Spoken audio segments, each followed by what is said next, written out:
Hello everyone, it's John, and what's today's video about? Oh, probably a lot of everything and nothing, to be quite honest. What have I been up to? Well, I've survived another bout of surgery. Uh, Queensland. Well, what are we known for? The Sunshine State, which means that, yes, sun cancer. Yes. Yes, those of us from the British Isles have a tendency to be rather prone to skin cancer. And when I was a wee lad, um, my delightful family, more precisely my mother, would shove me out in the sun because it was deemed back in the 60s that the concept of bronzed Aussies, even though I never considered ourselves or myself to be one, was it. So, yes, one was thrown out into the sun. And her adage was, once you got sunburnt, you got over it. So, yes, my mother had some very, very strange concepts of dealing with tanning. Yes. So consequently, I'm paying for her concepts of skincare. So yes. So last Thursday, I went in, which was interesting because I hadn't had a planned operation. I actually had our public hospital rang me saying, "Oh, look, we've had a cancellation, and would you care to come in?" And I said, "Well, care? No, not really, because I'm not really keen on pain. But look, I'll come in anyway because you've rung me, and I can't say no to an appointment." And again, the hospital knows that I always come to every appointment, and I think that's probably the reason why they know, is that I always come to every appointment that I'm offered. So yes, so that was a lot of fun. So turning up to the hospital, I had to run the gamut of had I been infected? Had I been, and of which I said, well, yes, I was with my son who, so I had been tested, I think, a fortnight or so beforehand. And so that was fun, having to have a bloody thing shoved down my throat and up my nose. So that was silly. But anyway, it's as though a dead person can actually acquire anything. But anyway, that was entertaining. So had to had to answer some questions. Did you have you been anywhere? Have you been overseas? Have you been in contact with people? And then through I go, and of course you have to go through the main hospital to go to a secondary building. So out of the main building, and then I had to go and sort of go through the same thing to go into the second building, which I then said to her, "Look, I've already gone through the main building. Oh, still got to go through that." And I said, "Do you have, where's your letter of appointment?" Oh God! Thankfully, I had the telephone message, and she said, "Oh, well, I suppose that counts." And I thought, oh, okay, so we got a bureaucrat, have we? Dear, oh dear, oh dear. I thought, where do they get some of these people from? But anyway, we got in, so that was entertaining. Yes, especially when they're obviously running short on anaesthetic. That was fun.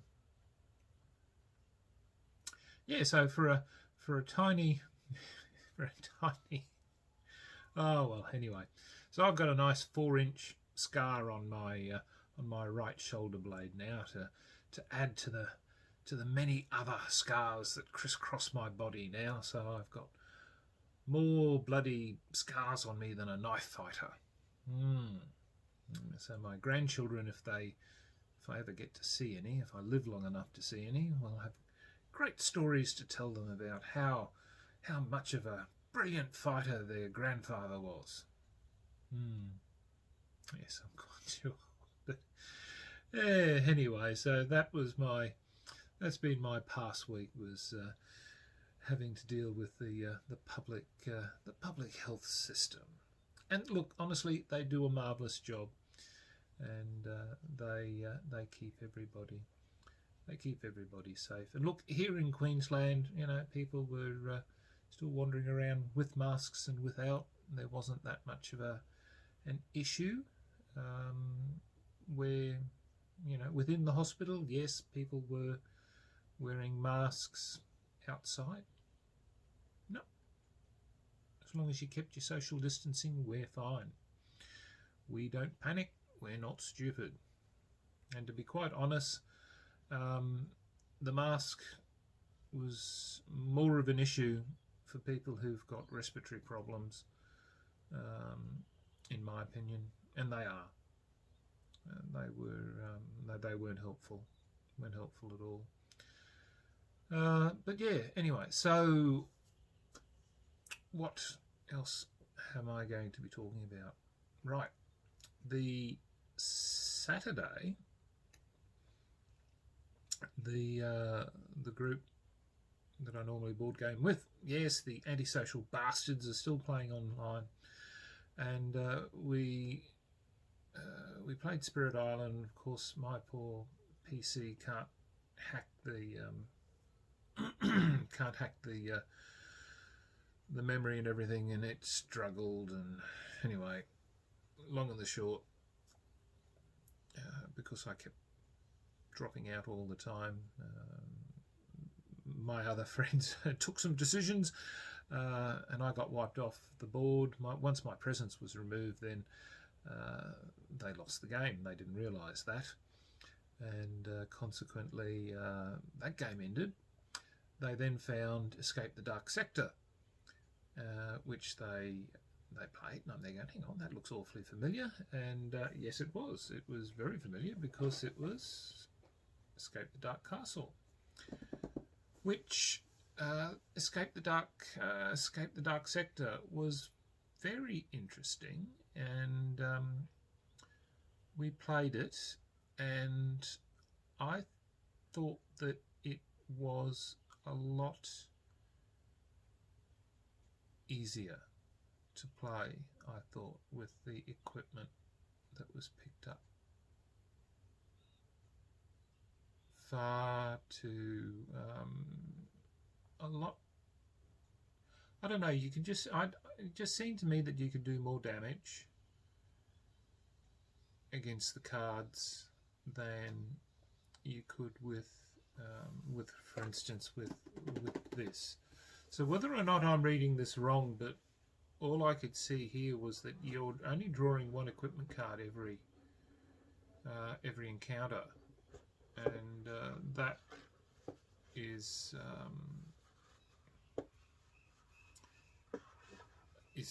slow. It really is slow.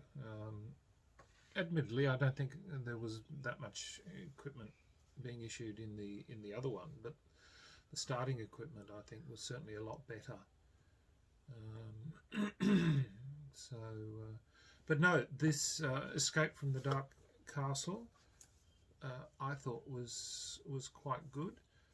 There were only, I've only played one game, and I found that Escape the Dark Sector,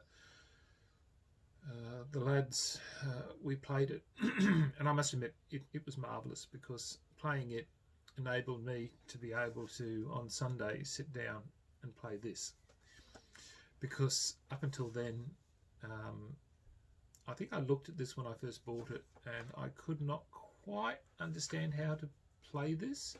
And it wasn't until the lads sat and we played it online that everything clicked together, and I went, oh, okay, this now all makes sense. And I thought, thank God I had Jason and Pat nut out how to play this game for me. So, you know, big thumbs up to Jason and Pat for nutting everything out, because it all. But that's what that I find actually with just about all the games that I find is that I have, to be honest, is that well, when we used to meet, is that we would find that, and when we used to have the club, was that somebody would bring along a game, and we would play it, and I would either like it or loathe it, or like it, or I wouldn't be that overly fussed about it. But when I really liked it, I'd go, right, I will go get that game. And some people would go, well, why are you buying that one for? Jason's got it, or James has got it, or somebody else has got it. Why are you adding it to your collection? Well, the thing is that now I'm beginning to think, 40 years ago, or even 30 years ago, my little group of friends that I had, I thought I'd still have today, and I don't have them. And many of the games that I thought I'd still be able to access, I don't have access to anymore. So my premise is, you buy them, you hang on to them, because you just do not know whether or not the people that you know today are going to be the people you know tomorrow. So it is always, I think, in your best interest to always acquire and hang on to games that you think are good, regardless of whether or not your friends have got copies of it, because, as I said, you don't know who will be your friends tomorrow. But hey, listen, this is just an old man speaking. But look, as I said, this was quite good, and it certainly came quite well. Look, the only complaint I really had was just the oversize, these size cards, in the fact that they did make it difficult to shuffle. But look, that's really about the only complaint that, pardon me, that I had, and that was me just looking for a bit of speed with shuffling. And but apart from that, really, it's quite good, because really the artwork, takes up a huge amount of the card, which really doesn't need to be that size. So you could shrink it to save up more. I don't know, really. It's aesthetic. It's aesthetic. It's quite good. But everything else is good. I certainly liked, like the cards that have got the names on the dice, which makes it quite good. But yeah, the game itself, as I said, Escape the Dark Castle, certainly an exceptionally good game. I've got to get the expansions, but the only thing really that is stopping me, and this is purely from an Australian point of view, I don't know what it's like with the US, and look, I'm not going to try and look it up at the moment, but this was an expensive game, Australian price-wise. Now, and that was, when I opened up and looked at the contents, I just could not really sort of look at the cost and think, I paid this amount for what was in the box. I thought, 50 odd cards, the dice, a little tiny rule book, and I paid, I can't remember, it might have been 70 or 80 Australian dollars, and I paid that for this. and that was really, really, sort of, that was, that really was the, for me, yeah, as I said, don't quote me on those prices. All I remember is that I was not really enamoured with the price. The price was dear, Australian wise. Now the prices may have been cheaper in other places, but I support my local game shop, and which is what I like to do. So I know I've got a friend of mine will go, oh, you're a fool, you should go shop around online and go look for the the cheapest price. Well, you can go look for the cheapest price, but I'm also a pensioner, and I believe that if I'm going to spend my money, I want my money to be spent more or less immediately, and I want my goods in my hand immediately. I don't want my goods to be waiting 6 weeks or however long and hoping that it might arrive, because unfortunately I tend to be a rather cursed person when it comes to if something's going to go wrong, it always goes wrong for me. But yeah, anyway. So the what else is happening in my world? I'm looking at changing role-playing systems at the moment. I'm looking at going to RuneQuest at the moment. So I'm reading my RuneQuest, reading up on my RuneQuest again. So that's been bringing back some fonder memories. So I need to start thinking about where I'm going with Dungeons and Dragons at the moment. So yeah, it's